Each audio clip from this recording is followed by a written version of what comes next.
I just want to start by, obviously we're going to introduce Satish in a moment, but I'd just like to tell you a little bit about when we first met. I first met Satish, well, we went to the Resurgence 40th anniversary, was that right? At about 10 years ago. Is it about 10 years ago? Must be getting close. But we first met then. Resurgence magazine is a fabulous magazine. If you don't know it, you should definitely subscribe. And if we don't get 185 sign-ups today, then we consider we've failed. So we need to get you to join in with the magazine. It's not too expensive. It's a great magazine for like a coffee table magazine, because it contains a lot of art and well-being, and it's got some really nice images in it. They use some super pictures and so on, but they're also telling a very strong sustainability message. So that's a really nice thing to do. So I first met Satish way back then at that conference, and Annie Lennox was there, George Monbiot was there. There were so many great people. Head of the National Trust was there. I can't remember. There's various other people as well, some real celebrities. Oh, Jonathan Porritt, and obviously lots of other environmentalists, so I won't go into them. But yeah, that was a great event. And then I actually went down to Dartington Hall to meet Satish to talk about what to do next and where we were moving with green tourism and to develop a relationship. And I met him on a Monday, and on a Monday, Satish looks after the kitchen, and he organises the food for Dartington Hall to provide the food. And being a vegetarian, he does a wonderful thing. He took one look at me, and he decided the best job for me in the cooking was to cut the garlic and cook the garlic, which is obviously a pretty basic thing, but I think he got me absolutely right in giving me that job. But I also like to think that job was actually does reflect on my sort of role in this whole thing, in that you don't need a lot of me to go round, you know, just a small amount once every 2 years, that's quite enough, you know. So so that's that. Pardon? Just one clove of garlic. Just one clove, yes. Maybe some don't even like garlic, you know. So but anyway, so I met him then, and he's a wonderfully inspiring man. He's had a great journey. He's done so much. If you haven't seen the BBC documentary on him, the BBC did a documentary on Natural World under Earth Pilgrim. You can find it on YouTube if you can't find it anywhere else. Some wonderful images and messages in that. So without further ado, I'd like to ask Satish to please come forward, and please a round of applause for Satish. Thank you.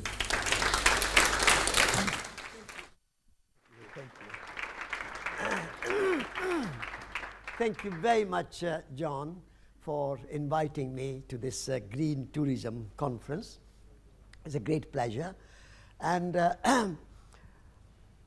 I started my tourism as a pilgrim. As John said, I made this film, Earth Pilgrim, for the BBC. But before I was Earth Pilgrim, I was a peace pilgrim. And my inspiration, and as John said, it's about stories. The green tourism is about stories. And every journey is a story. And we are all on a journey. Even if you are a host running a hotel or a guest house, you are on a journey.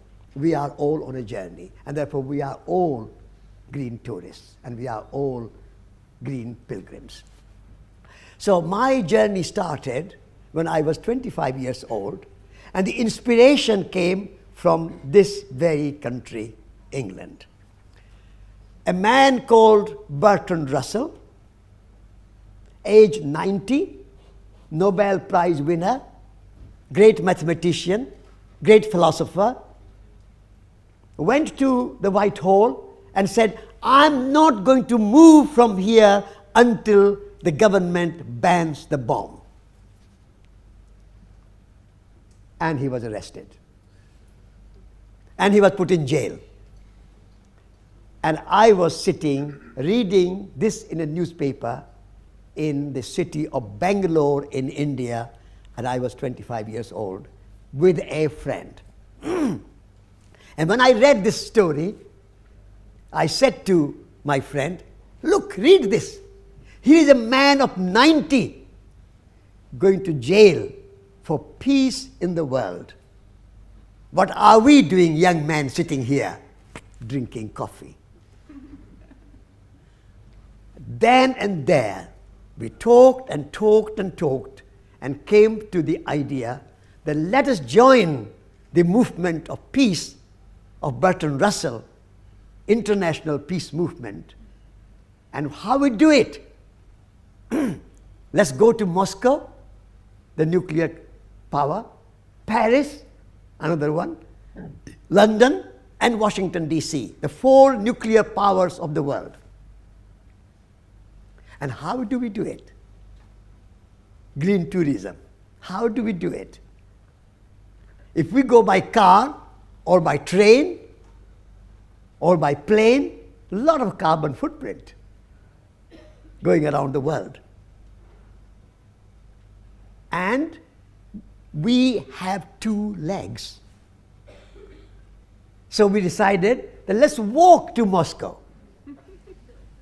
Let's walk to Paris. Let's walk to London and Washington, D.C. And I'll tell you that I didn't walk on the Atlantic Ocean. And that was a wonderful, wonderful, exhilarating feeling. Then let's do it. Let's walk. And then we went to see our teacher, and he said, you are going for peace. Wars begin in fear. When you are afraid of other races, other nations, other religions, other people, you have fear. And peace begins in trust. And how do you show that you trust? Go without any money in your pocket. Now, I don't think you hoteliers and runners of guest houses will be pleased that green tourists are coming without any money. But Vinoba said, my teacher, go without any money. I said, sometimes we need a cup of tea. Any money? No money at all? Sometimes to make a telephone call, sometimes to write a postcard. He said, no money. Because when you have no money, you have to find someone to give you hospitality. Even in guest houses, we got hospitality. And so we started making that journey. It's a long story, and I have written a book called No Destination, and maybe some copies are available here. So you have to read the whole story. But my tourism started with walking. And you know, England and Wales, and I'm sure in Scotland too, there are great walks. There's a 600-mile walk called Southwest Way, starting from Poole in Dorset, all the way around Dorset, Devon, Cornwall, Devon again, and Somerset. There's a new, very fresh, new walk path has been created in Wales, all around the coast path of Wales, something like 800 miles you can walk. And Southwest Way, and this Welsh path, and there are many others, there are lovely guest houses, really green guest houses, where I stayed in some places. And you know, I walked around Britain. Not only walked, I walked from India to Moscow, Paris, London, Washington, 8,000 miles, 2.5 years. But then, when I was 50 years old, I said, I must go on a pilgrimage. And I was living in England. Holy, sacred places of Britain. Religious places, but more importantly, natural places. The hills, the mountains, the rivers, the valleys, the forests, the trees, they are our cathedrals. Dartmoor is a cathedral of nature. My religion is nature. My God is in nature. God is not somewhere behind the clouds who made the world in, 5,000 years ago, they say, in 7 days, and then went to sleep. No, my God is present every day in every tree, in every valley, in every mountaintop, and in every river, and in every piece of soil. Even in every earthworm. I always say, long live the earthworms. Without earthworms, there would be no food on our table. So I went around in Britain 2,000 miles, again without a single penny in my pocket. 4 months. And I discovered the beauty. And the beauty is the most important word in tourism. If you want to be a green tourist, make your hotel, your guest house, your B&B, your restaurant a beautiful place to come to. If beauty is not there, green cannot be there. Green is not only about recycling water or recycling energy or recycling your rubbish. All that is necessary. All that is important. But the most important thing is to create a beautiful place when people come to your guest house, when they come to your hotel, when you come to your restaurant, when you come to your B&B, they say, this is a soulful place. I enjoy. I wish I had a longer time because I could stay in this hotel for 2 or 3 days more. If you can create that feeling, you have succeeded in green tourism. And of course, on top of that, like icing on the cake, I would say in every green hotel and a green restaurant and green guest house and green tourism, you should bake your own bread. Mother's pride is neither mother nor pride.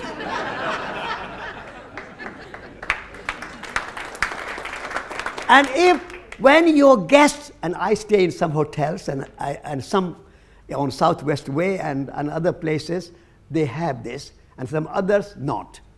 And when you get this ghastly bread, this like a cotton wool or something, once my mentor E.F. Schumacher sat at the table and there was a bread. And you know, in English bread, sometimes high-class restaurant places, you cut the crust and you have just the white bread.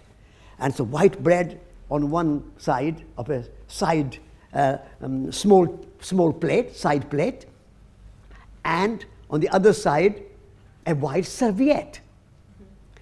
And Schumacher took the butter on his knife and started to spread the butter on the serviette. And the host sitting next to say, Mr. Schumacher, what are you doing? This is serviette, that's the bread. He said, oh, is it? He could not see the difference. So we do not want such serviette, cotton wool bread.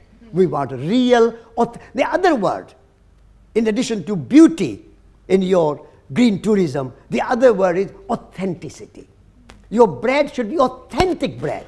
Your English breakfast should be authentic English breakfast, not imported, not packaged, not ghastly, somewhere kind of stale bread and stale mushrooms and stale genetically engineered tomatoes.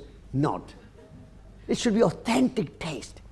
Go away from this convenience food. Go away from this quantity of food or quantity of material and go for authenticity. Go for quality of food. Less is better if it's a good quality. Even you have a lot of quantity and there's no good, no taste, no health, no benefit to the earth. So green tourism is a great service to protect the earth, conserve the earth, look after the people, be hospitable, be great host, and enjoy. Enjoy. I mean, if you are not enjoying your hotel, if you are not enjoying your guest house, you are not enjoying your running the restaurant, whatever green tourism you are, get out of this business. There's no point. You are there to earn money and profit, yes. Profit is important. Profit is necessary. We have to make the profit to keep the business going. We have to balance the books. But the more important benefit of your business, and any business, I run business, my business is publishing a magazine, as John said, and I have been editing it myself for 40 years. And every issue I produce, I enjoy it. It's a great pleasure. When you see a guest coming, not see that guest in your hotel, say, as another credit card, another check, another money. No. Look at that person as a representative of God, nature, a representative of nature. Somebody coming to your place for hospitality, for that love in. It's a love in, it's a beauty, it's authenticity, it's a joy, it's a relationship. What a privilege, what an opportunity you have to serve a guest from Africa, from India, from Canada, from Devon, from Scotland, from Wales, from anywhere. They're coming to your house. Your hotel is your house. Make them feel so happy, so comfortable, so joyful. Your place is so beautiful that it becomes a wonderful business. Business is not just about money. That's a very old paradigm. Money, money, money, economic growth, economic growth. That's all. Money is only an excuse to run the business, because you need an excuse. Like petrol in the car is only a kind of necessary thing so that you can get somewhere. So putting the petrol in the car is not the purpose. But without the petrol, you cannot run the car. So without profit, you cannot run the business. So you have to make profit. But, and I make it. And this is why John said, subscribe to Resurgence, because we need your money. But that is not the point. That is only by the way. The point is to make the magazine so beautiful, so lovely, so enjoyable to look at, to read. That's why John says to you that subscribe to it, because it's a great pleasure to receive it and be inspired by it. And so whatever business you are doing, so tourism or running a shop or production of shoes or clothes or furniture or building a house, whatever the business is it beautiful? Ask that question. Is it authentic? Ask that question. Is it bringing me joy and pleasure and fulfillment and satisfaction out of this business? Green tourism is that business. If those things are there, that quality of life is there for you and for your guests, then make profit as much as you want. There's nothing wrong with that. But if you are only making profit, lots of money in your bank account, but no joy in your life, no authentic bread, no authentic hospitality, what's the point of having lots of money in your bank account? That's a useless money. Money is good money only if it is bringing also pleasure and joy and relationship and hospitality in your life. And so, if you can have that, then I think green tourism can transform the world. You can be an example for all the other businesses, CBI and Chamber of Commerce. They should all come and see how you can run the business without damaging the earth. How you can run the business by making your guests happy and joyful. How you can run the business by maintaining the cycle of life. This revolution John talked about. In India, we have a mandala. This is a kind of meditation posture of the Buddha. And he put this thumb and the index finger together as a mandala. We call it cycle. So moon, the sun, the earth, they are all cycle. Cycle of time, cycle of life. So everything in your hotel, everything in your tourist business, everything in your guest house and your restaurant and a B&B, everything must go back into nature. In nature is no waste, as John showed you. We make waste. In nature is no waste. Everything goes back. So if at the end of the day, your hotel, or end of the week, your hotel can say, rubbish bin collector council, please go away, we have no rubbish. You are a successful green tourism. When you have no rubbish for the council, and the council say, oh, well, our tax is not needed, our tax, this bin collection and the kind of these lorries which come, and what we do, we put in a food, tomatoes, cauliflower, food waste, we put in a plastic bag. And plastic bag goes in a bin. And the bin collection every Wednesday or Thursday comes, and they take it to landfill, greenhouse gases. Putting food in a plastic bag to be collected by a bin collection should be considered crime against nature. That waste food is a compost. It's a food for the earthworms. It's a food for the soil. Soil is hungry. Then what we do, soil is not good enough. We have to put chemicals, fertilizers, pesticide, herbicide, genetic engineering, because soil is denuded of life. But how did it get denuded? Because we have not put back what was of the earth, what belonged to the earth. Earth produces cauliflower for you to eat, but it produces a lot of packaging around it, the green leaves. They are going back. That's a food for the soil again, for the earthworms again. Put that back into the compost, as the lady from Canada spoke about composting. So when you can Work with nature. Go with the grain of nature. Nature is the greatest teacher, as Wordsworth said. Nature is the greatest teacher. And nature is a mentor. If we learn from nature, the tree produces leaves and produces apples. And at the moment, there are a lot of apples in our country, Devon, Somerset, all these places. And all those leaves in the autumn. Soon, we take the apples, and what you can take, you take. And what you cannot take, it goes back to the soil. And the leaves go back to the soil to nourish the soil, to nurture the soil, to enrich the soil, to feed the soil. If nature can feed the soil, why are we not learning to feed the soil? Why are we putting our food waste? And tons of, in every restaurant, in every hotel, tons and tons of food is thrown away into the landfill or somewhere. I think that must go. So every green tourism hotel and guest house should have a compost bin. And make a deal with a local gardener. Say, you supply us with your freshly grown local salad, local vegetables, local tomatoes, local whatever food it is, and we will give you all this food waste which you can compost and give nourishment to your soil. Good deal, good business for both parties. So make a deal with the local gardener and grower. Then you are a green tourism business. So, walking.